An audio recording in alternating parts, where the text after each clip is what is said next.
with some access code.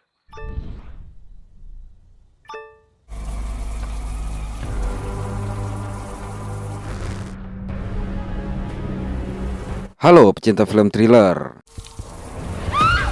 Ketemu lagi nih di channel yang khusus membahas film yang tidak kalah serem dengan film di channel Removie. Sebagai perkenalan, kita akan bahas sebuah film psikopret yang tidak terlalu berat, tapi banyak pemandangan yang bisa bikin otak sedikit traveling.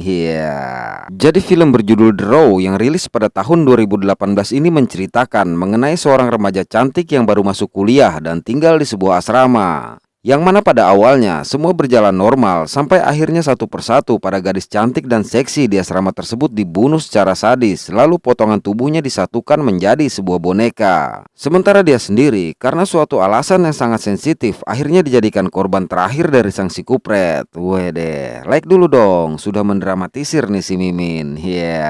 Lalu berhasilkah dia selamat dari buruan tukang jagal tersebut atau harus berakhir seperti rekan-rekannya? So, kita buka pintu teaternya.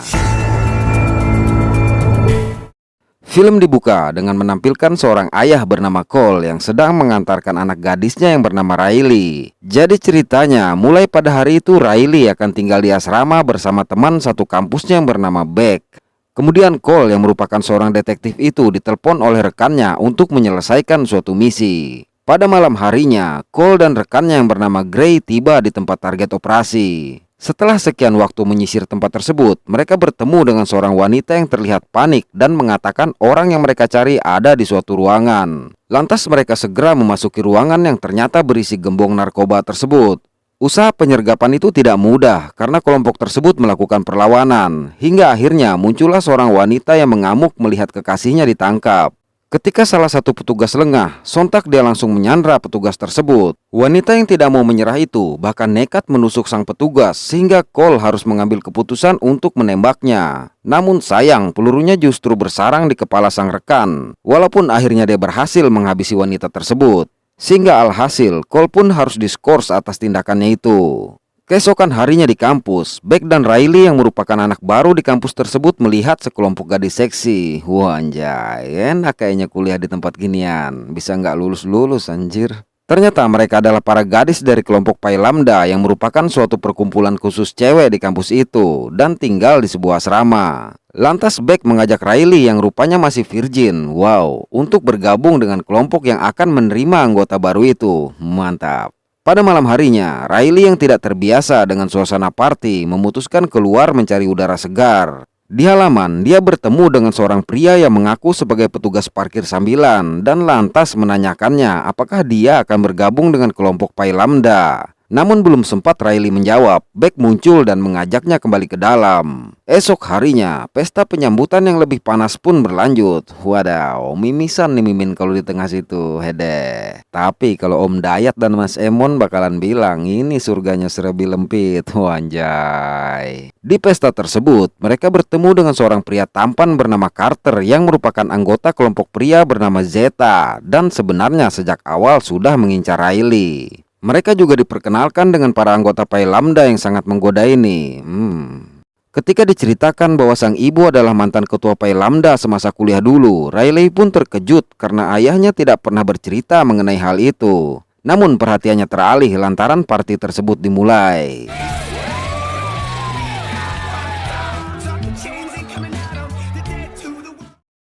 Singkat cerita, pada malam harinya masih di tempat party, seorang wanita bernama Isabel yang merupakan kekasih Carter memutuskan hubungannya dengan playboy tersebut lantaran sepanjang pesta Carter hanya berduaan dengan Riley. Isabel yang merasa sakit hati pun memutuskan pergi ke atap gedung untuk menyendiri. Kemudian sesaat setelah menjawab pesan dari Carter dengan mengatakan rudalnya kecil. Wede, kecil-kecil cabai rawit rupanya si Carter. Lalu tiba-tiba dia mendengar pintu yang tertutup dan terkunci rapat. Lantas sesaat kemudian muncullah si kupret bertopeng yang langsung menghabisinya dengan ganas. Maaf ya, ini memang filmnya yang ngedip, bukan diedit. Lanjut, keesokan harinya terlihatlah para petugas polisi yang tengah mencari keterangan mengenai laporan hilangnya Isabel. Kemudian scene berlanjut pada malam harinya di asrama. Tatkala sedang tertidur, tiba-tiba Riley diculik dan dibawa ke suatu tempat. Di sana rupanya Riley tidak sendiri, karena ternyata itu adalah acara penyambutan resmi para anggota baru kelompok Pi Lambda. Buset, kirain bakal dijadiin koleksi si kupret. Lalu pada momen selanjutnya, mereka dikumpulkan pada suatu ruangan dan diguyur dengan air hingga basah kuyup. Kemudian para senior memerintahkan mereka semua membuka pakaiannya, lantas meminta mereka untuk bersembunyi. Sontak, para gadis setengah telanjang ini berhamburan mencari persembunyiannya masing-masing. Jadi pengen ikut, ya. Riley yang tidak mendapatkan tempat persembunyian pun terpaksa memutuskan bersembunyi di bawah ranjang. Dan alangkah terperanjatnya dia saat melihat sesosok mayat tergeletak di sampingnya. Maka seketika itulah dia dan senior yang mencarinya pun segera kabur dari tempat itu. Sebagai seorang polisi yang mengetahui anaknya ada di situ, Cole pun hadir di tempat tersebut. Manakala tim penyidik sedang melakukan olah TKP, nampaklah bahwa tubuh tersebut adalah milik Isabel dengan tangan yang sudah diganti dengan tangan boneka dan didandani seperti seorang geisha. Tentunya ini adalah permulaan. Melihat sang ayah yang ditegur oleh atasannya lantaran hadir di tempat perkara sementara dia masih diskors, apalagi sikap ayahnya yang selalu menutupi informasi mengenai almarhum ibunya, sontak saja Riley menolak untuk diajak pulang dan memilih untuk tetap tinggal. Pada scene selanjutnya kita diperkenalkan dengan seorang dosen psikologis yang khusus mengajarkan teori psikologis kriminal sampai pembunuhan berantai bernama Villiers. Sengaja Mimin perkenalkan karakter ini walaupun jarang tampil karena akan ada kaitannya dan dia adalah salah satu anggota kelompok Zeta adik kelas sang ibu. Kemudian beberapa rekannya mengajak Riley untuk mengadakan acara penghormatan terhadap almarhum Isabel di sebuah bar. Singkat waktu di acara yang katanya penghormatan itu, di mana semua anggota Pi Lambda berkumpul, ternyata si Carter memberikan kepada mereka masing-masing sebuah pil. Awalnya Riley menolak, namun karena rekan lainnya membujuk, akhirnya dia pun menenggaknya, dan pesta pun dimulai. Rupanya reaksi benda tadi membuat mereka semua fly. Iya, jadi pengen gabung nih. Lanjut, Riley yang tidak biasa menggunakannya pun akhirnya muntah dan memutuskan untuk pulang meninggalkan Laura yang terlihat bermesraan dengan Carter. Ketika itu adalah kali keduanya dia bertemu dengan petugas parkir yang ternyata bernama Miller ini. Melihat Riley dalam kondisi kobam, maka Miller menawarkan diri untuk mengantarkannya pulang. Tentunya dalam kondisi seperti itu Riley tidak dapat menolak. Kesempatan nih. Namun rupanya Miller secara tulus mengantarkan Riley ke asramanya. Sehingga dengan begitu Riley meminta Miller untuk menuliskan nomor kontaknya. Baik banget abang ini, Mimin jadi curiga. Sementara itu di tempat lain, Laura yang baru saja terbangun setelah kelelahan bercocok tanam dengan Carter pun lantas mencari keberadaan sang playboy yang pergi begitu saja. Enak banget anjir. Namun setelah berusaha mencari di setiap sudut rumah, ternyata yang muncul adalah si kupret yang langsung menghabisinya. Siapa si kupret ini sebenarnya? Kenapa gadis-gadis ini dibunuh setelah berhubungan dengan Carter? Tapi jangan terlalu cepat menyimpulkan. Lanjut, keesokan harinya ketika Riley sedang melihat-lihat album kenangan di masa ibunya masih menjadi anggota Pi Lambda, tiba-tiba datanglah seorang wanita bernama Nina yang merupakan pengurus asrama tersebut. Kemudian Riley menanyakan kepada Nina mengenai ibunya semasa dulu. Namun Nina yang juga mantan anggota Pi Lambda 2 tahun di bawah sang ibu hanya menjawab tidak tahu dan menyarankannya lebih baik menanyakan hal tersebut kepada sang ayah. Mendengar itu, lantas Riley pun bergegas menemui ayahnya di kantor. Lalu sang ayah mengatakan bahwa ibunya pernah melakukan peloncoan kepada mahasiswi baru dan menyebabkan mahasiswi tersebut bunuh diri sehingga sang ibu merasa depresi. Tapi pembicaraan mereka terpotong lantaran Cole kembali mendapatkan laporan mengenai kasus pembunuhan. Di TKP, mereka mendapati Laura yang terbujur kaku dengan kaki yang sudah diganti dengan kaki boneka serta didandani seperti geisha. Hal ini menguatkan dugaan bahwa si kupret sedang membuat boneka dari potongan tubuh korban-korbannya. Pertama tangan, kedua kaki, selanjutnya apa? Singkat waktu, Riley dan Miller yang sudah beberapa kali bertemu akhirnya memutuskan untuk berkencan. Di situ Miller mencoba menenangkan Riley atas kejadian yang menimpa dua rekannya. Kemudian Riley mengatakan bahwa di malam saat Miller mengantarkannya pulang dalam keadaan mabuk, dia melihat Laura yang bersama dengan Carter. Mendengar itu, Miller mengatakan sebaiknya segera memberitahukan hal tersebut kepada sang ayah agar bisa ditindaklanjuti, sehingga tidak terjadi lagi pembunuhan selanjutnya. Kemudian dengan bijak memintanya untuk kembali tenang. Masuk Pak Eko. Tapi pada saat itu, Cole yang sudah lebih protektif terhadap sang anak menghentikan bibir manis Miller. Yah. Di perjalanan, Cole menginterogasi Riley yang malah pergi berkencan di masa kritis tersebut. Dia juga mengatakan bahwa sang ayah seharusnya bahagia melihat dia sudah bisa berkumpul dengan teman-teman wanitanya yang selama ini tidak pernah dia dapatkan. Sehingga akhirnya Cole memutuskan untuk menceritakan bahwa penyebab kematian sang ibu adalah akibat bunuh diri. Jadi konon, mahasiswi yang dipelonco oleh si ibu mengakhiri hidupnya dengan bakar diri di depan semua orang di asrama. Dan hal itu membuat ibunya merasa bersalah, hingga pada suatu hari dia pun memutuskan mengakhiri hidupnya dengan cara yang sama karena tidak sanggup menanggung rasa bersalah itu. Mendengar hal tersebut, membuat Riley yang selama ini hanya mengetahui bahwa sang ibu tewas terbakar karena kecelakaan pun menjadi sangat kecewa. Sehingga memutuskan pergi meninggalkan sang ayah dan langsung menemui Nina untuk mencari kebenaran tentang sang ibu. Setelah memohon, terpaksa akhirnya Nina menceritakan suatu kebenaran. Jadi, konon asrama Pai Lambda dijuluki sebagai rumah boneka, yang mana para anggota baru harus melewati peloncoan yang cukup parah, apalagi di masa itu belum ada medsos ataupun handphone. Mahasiswi bernama Angie yang dipelonco oleh sang ibu bersama anggota lain termasuk Nina yang kala itu juga salah satu anggota Pai Lambda ternyata dalam keadaan pingsan. Lalu dipoto tanpa busana dengan segala posisi dan dibuat seolah-olah dia telah diperkosa. Sehingga alhasil saat dia sadar dan mendapati dirinya dalam keadaan seperti itu pun menjadi panik serta mengakhiri hidupnya di tempat itu. Parah. Untung sekarang udah ada handphone yang bisa memoto atau merekam kapan aja, lalu diupload dan menjadi viral. Kalau netizen udah bersatu, selesai masa depan lu, wanjay. Di tempat lain, ternyata Carter kembali melancarkan aksi cocok tanamnya. Kali ini bersama anggota Pai Lambda yang bernama Anna. Menang banyak si kampret ini. Hampir semua cewek Pai Lambda dia celupin, tapi lah. Lalu seperti biasa, setelah puas dia pun kabur, anjir. Namun Anna yang sebenarnya mengetahui kepergiannya hanya mengabaikannya, mungkin karena merasa kelelahan. Singkat cerita, ketika sedang mandi tiba-tiba si Kupret muncul di tempat itu. Dan anehnya, si Kupret ini selalu muncul setelah kepergian Carter. Setelah secara senyap mendekat dan membiarkan sampai Anna menyadari kehadirannya, si Kupret langsung menghabisinya. Pada saat yang bersamaan, rupanya salah satu rekannya yang terlalu lama menunggu Anna yang tidak kunjung datang ke Pai Lambda akhirnya datang ke tempat itu. Dan alangkah terperanjatnya dia melihat darah di kamar mandi. Namun tanpa dia sadari, si Kupret sudah berdiri di belakangnya dan langsung menyerang. Awalnya dia berhasil menusuk tangan si Kupret dan berusaha kabur. Namun lantaran pintu yang terkunci, alhasil nyawanya pun harus melayang dengan tragis. Semua scene berdarah ini sebenarnya tidak mimin sensor, cuma memang asli filmnya tidak menunjukkan hal tersebut. Keesokan harinya, tim penyidik yang mendapatkan laporan kejadian tersebut segera melakukan olah TKP. Dan kali ini mereka mendapati kepala, kaki, dan tangan Anna yang disatukan ke tubuh boneka. Mereka juga menemukan fakta bahwa si Kupret hanya memutilasi anggota Pai Lambda karena tubuh rekannya yang belum secara resmi menjadi anggota Pai Lambda ditemukan dalam kondisi utuh.